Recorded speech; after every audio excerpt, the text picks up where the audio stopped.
I'd like to start off by saying, which you often don't hear, I'm a capitalist. I stand for free markets and free trade. And I would like to leave a couple of thoughts in your mind because you're a young generation. The future of India is in your hands. And I'm going to distill the philosophy. I'm going to simplify the philosophy for you. At the very core, what capitalism means is the smallest possible government where people are allowed to live freely, trade freely, make what they can make, and sell it in a marketplace. This may not sound like a big deal, but it actually is a big deal. And how does that fit into Gandhian philosophy? In fact, I'm a big admirer of Mahatma Gandhi. When I was about your age, I read his book, Experiments in Truth, deeply influenced by it. But there are some paradoxes in Mahatma Gandhi's philosophy, which I'll get to. Mahatma Gandhi comes this close to being a capitalist and slips away.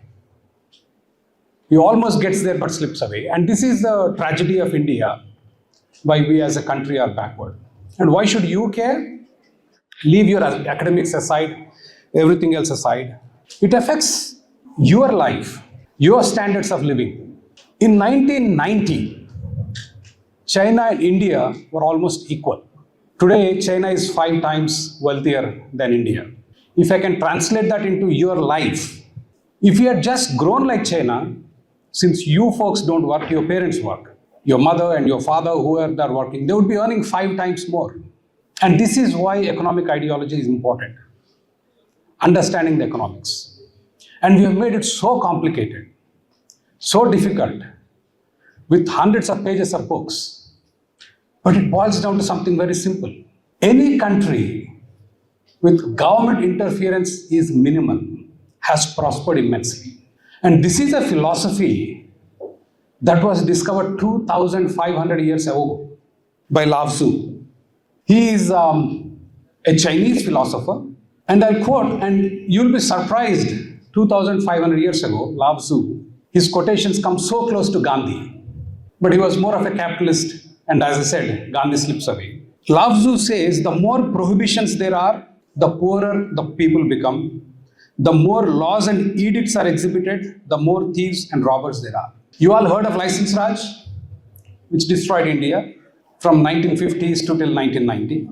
And this is exactly what Lao Tzu is saying 2,500 years ago. The more prohibitions there are, the poorer the people become. What has happened to India after independence till 1990? It became so bad, people were saying, we are better off under British. What has Swaraj given us? Poverty, misery, disease, hunger, and death. And Lao Tzu says, the people go hungry because their supervisors consume too much in taxes. You folks are too young to know this.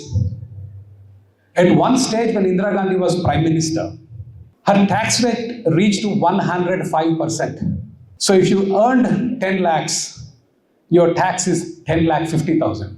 So you have to return the entire salary and you have to sell some assets and pay 50,000 more to the government. This happened in 1970s and 80s. Yet the wisdom was there 2,500 years ago, which we missed. And communist China figured this out in 1990 and we failed. And again, you don't need to read 500 pages of books. It's just reduce the role of the government in the society, cut down the taxes, and we prosper. And in 1600s, King Louis, French king, Louis XIV, had a finance minister, like our wonderful finance minister now. Mercantilism means tariffs. Today, the biggest topic around the world is tariffs. He was a big fan of tariffs, like Trump. Everybody's looting us, taking advantage of us, They are selling out their goods for cheap, but they put restrictions on us. He was a big mercantilist guy. He was all about how much tariff here, what kind of restrictions I can put on exports, so on and so forth. Then one day he called all the big businessmen in France. He's not King Louis XIV, King Louis XIV's finance minister, Colbert, Jean-Baptiste Colbert. Exactly like Trump called. I don't know if anybody remember. Trump called everybody to White House. Mark Zuckerberg was there, Bill Gates was there, I think Elon Musk had a fight with Trump by then. Satya Nadella was there, and Microsoft, Sundar Pichai was there. Everybody was there. And Trump was going, how much are you investing? How much are you investing? So exact same scene. This is the tragedy of the world. We keep on repeating the same thing over and over and over and again. So Colbert calls all these French successful businessmen and says, the country wants to help you. What can we do for you? And the businessmen say, laissez-faire means please don't do anything for us. That's the greatest service you can do. Don't help us. Stop interfering in our businesses. Stop taxing us. Stop tariffs. And that's how laissez-faire became a very famous phrase in economics. And fast forward, we are still going through the same. What I said about Gandhi is, he came very close to being a capitalist but slipped away. And here is what Gandhi says. The state represents violence in a concentrated and organized form. The individual has a soul, but as the state is a soulless machine, it can never be weaned from violence to which it owes its very existence. And this last line is very important. Government is best which governs the least. This is Mahatma Gandhi. But of course, I'll get to it. He fails to follow through. He preaches, but he doesn't follow. And that's the tragedy of India, and that's a tragedy with Nehru and everybody else, and that's the cause for our poverty. But the greatest thing about Mahatma Gandhi is he realizes government is an institute of violence. That may sound too radical to you. But how does government get its power from? Why do we respect the government? Because it has the power of the gun. Right? Government taxes you. You refuse to tax, you get 2 notices, 3 notices. Then the tax collector comes.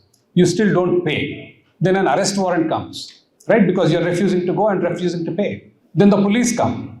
What does the police come with? Gun. And that is exactly what Mahatma Gandhi is talking. The state represents violence in a concentrated and organized form. And this is what, when Mahatma Gandhi stood for non-violence, there is a deeper philosophy behind what he stood for, which was non-violent state. When he says Swaraj, yes, it is independence and freedom from the British, but he's also talking about self-rule, which is again Gram Swaraj. It is a much deeper concept. What he's saying is, yes, I want independence from British, but I don't want another ruler in Delhi or Hyderabad or Amravati sitting and ruling over me. I want every village to be independent. I want every village to administer itself. Yet, as I said, there are paradoxes. I was very happy to see the Khadi that it was given by the Loyola Academy today. I want to particularly thank Professor Bhavani, Professor Wani, Professor Shafiq Ahmed. I know Professor Madhu has been behind me to come talk to you. He's been persistent.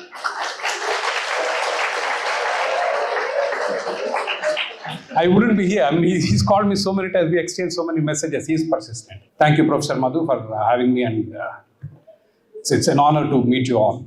And these are the kind of lectures we actually need, enrich your experiences. It's funny, when I lived in the US, we used to hire, economics is a most sought after major to hire employees. And in India, it's all about technology, computers, AI, so on and so forth.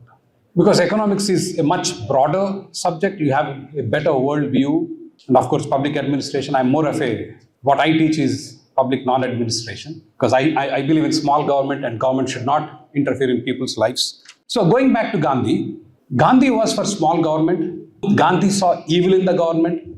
Gandhi wanted government to be as small as possible. If you recollect what he said, government is best which governs the least. That was not his line. It was Thoreau who said it.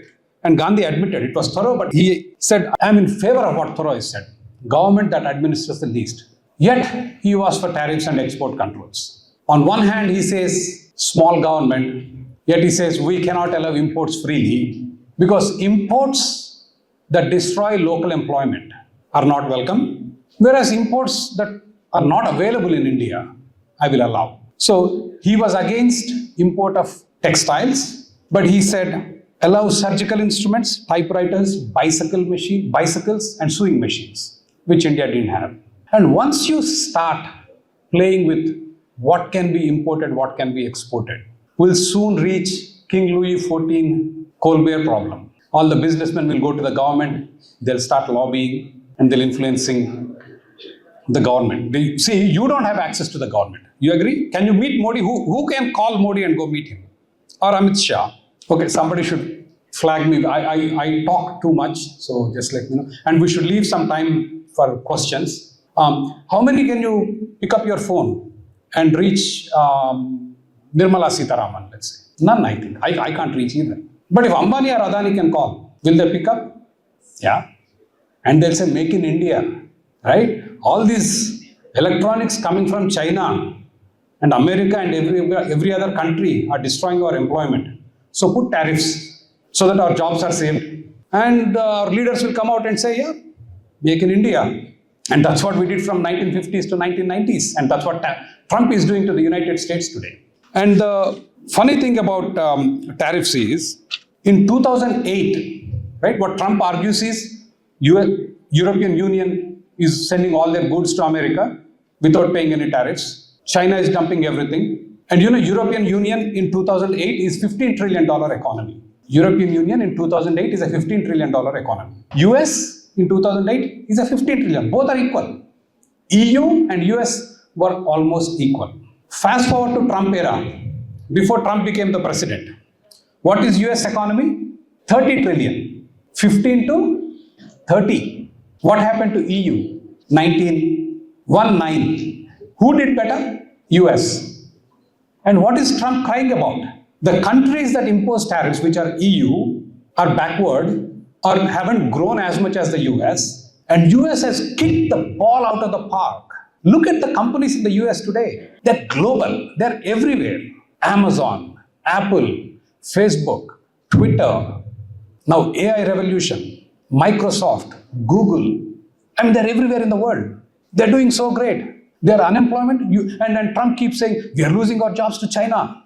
We are losing our jobs to EU. You know what their unemployment rate is? 4%. And you know what 4% is called in economics? Some of the economics students, it's called full employment. Why is 4% called full employment? Because some people will be losing jobs, some people will be getting jobs. There's a lot of, churn that happens. Yet, we live in this world today. And if you look at communist China and India, communists are supposed to be, a lot of restrictions, a lot of laws, a lot of regulations. The government controls everything. And we are a free country. Since 1990, we liberalized. You know what their average, trade-weighted average tariff is, China? 3 to 4%. India, 12 to 15%. You can just go look across the world. You will see every country where the property rights are strong, taxation is low, regulation is limited, countries prosper immensely. And the last thing I want to talk, before I conclude, I should leave some room for questions, is since this is a lecture on Gandhi, and as I said, Gandhi just slips away from being a capitalist in the last minute.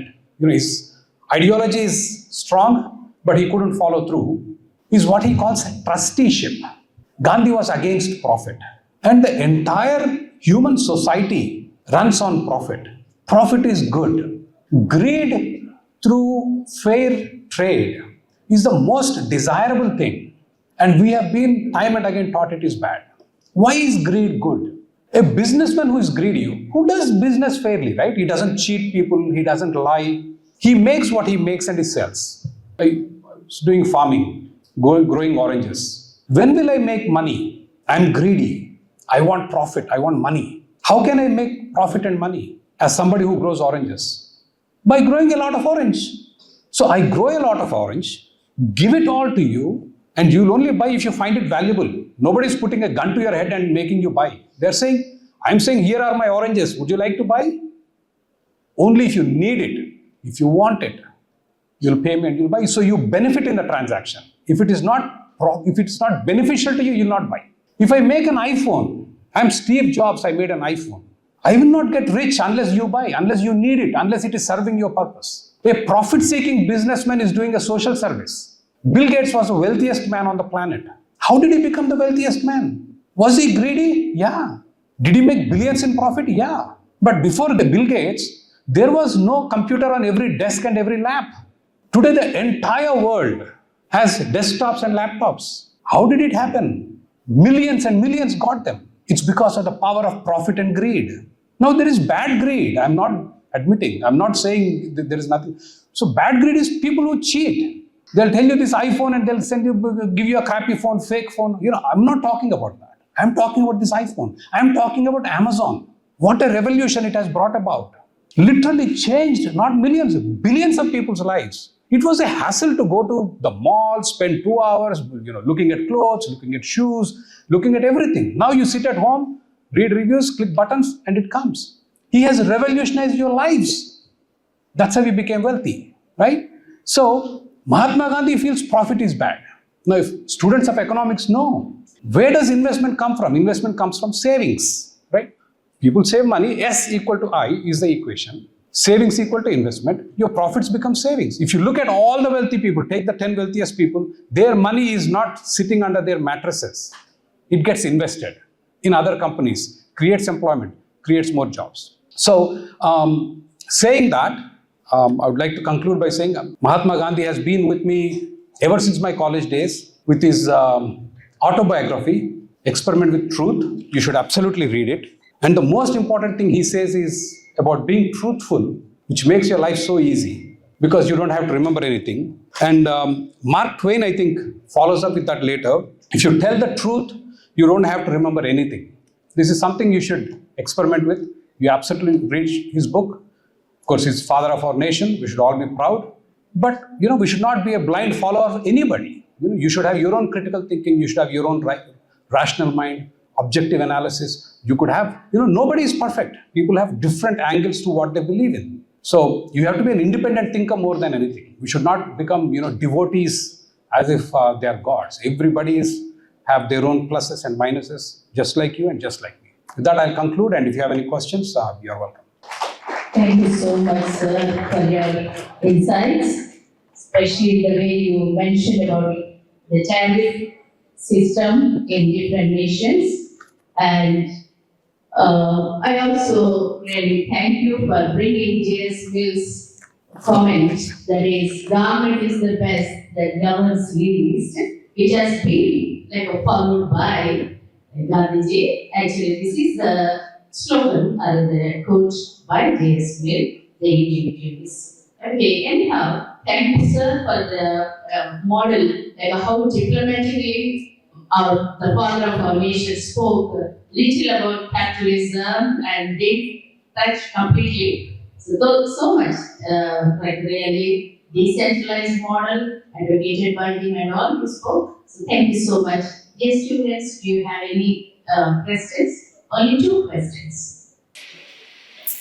My name is Srida and my question is, as India's markets are increasingly concentrating towards corporate giants like Adanis and Ambanis, how can we ensure that, how can the state ensure that we are preventing monopolistic tendencies in the market while at the same time ensuring there is inclusive growth in the economy and more people have access to the free market?